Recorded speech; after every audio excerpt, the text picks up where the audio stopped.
शिव और पार्वती दोनों पति पत्नी परस्पर में सत्संग की चर्चा करते थे। शिव जी बहुत बड़े विद्वान भी थे, पार्वती जी विदुषी महिला थी। पूरा स्कंद पुराण शिव और पार्वती का संवाद है। पार्वती जी प्रश्न पूछती हैं शिव जी से, बहुत प्रश्न पूछा है, हजारों सवाल कर दिया।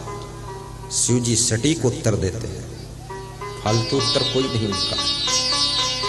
पार्वती जी ने पूछा गुरु कैसा होना चाहिए? शिव जी कहते हैं गुरुवो निर्मलः शांतः साधवो मित भाषिणा काम क्रोध विनिर्मुक्ता सदाचारः जितेंद्रिया।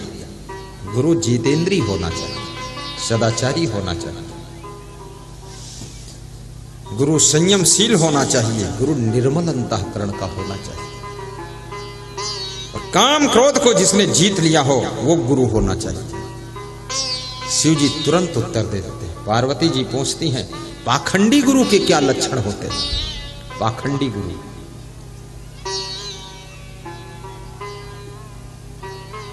शिव जी उत्तर दे रहे हैं, पार्वती पाखंडिना पापरता नास्तिका भेद बुद्धया स्त्री लंपटा दुराचारा कृतगना बकवर्तया क्रम भ्रष्टा क्षमा नष्टा निंद त्रकई सुवादिना कामिना क्रोधीनश्च हिंस्राश्च चंडा सटास्तथा ज्ञान लुप्ता न कर्तव्य महापापास तथा प्रिय एभ्यो भिन्नो गुरु से भी एक भक्त्या विचारिचा।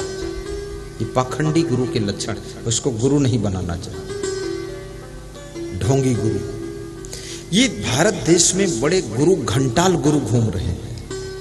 ऐसे ऐसे गुरु है, खूब गुरु भी मांस मछली खाता है, अंडा खाता है, दारू पीता है और चेलों से कहता है ऐसा पंथ मेरा है, सब खाओ पियो तार दूंगा तुम।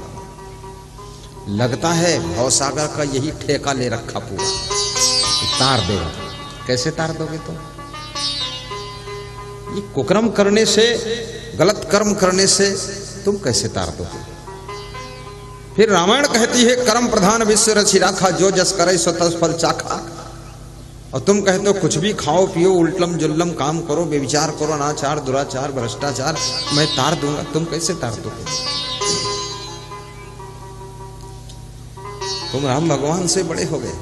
रावण को राम भगवान नहीं तार पाए, जब नहीं तार पाए तो मार पाए फिर उसको। भगवान से पूछा गया कि भगवान को तारना चाहिए, तो भगवान ने कहा ये तारने योग्य नहीं थे, मारने योग्य थे। अब ये तर नहीं पाएगा, मारूंगा तभी ठीक रहेगा।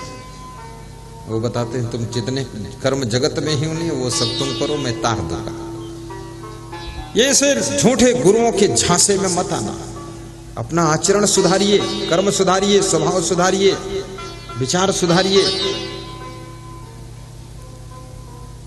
महात्मा बुद्ध ने सत्य कहा है कि मैं तुमको मार्ग बता सकता हूं, लेकिन मार्ग पर चल करके मंजिल पर तुमको स्वयं जाना पड़ेगा। मैं तुमको मोक्ष हाथ में नहीं दे सकता हूं, लेकिन मोक्ष प्राप्त करने का रास्ता बता सकता हूं।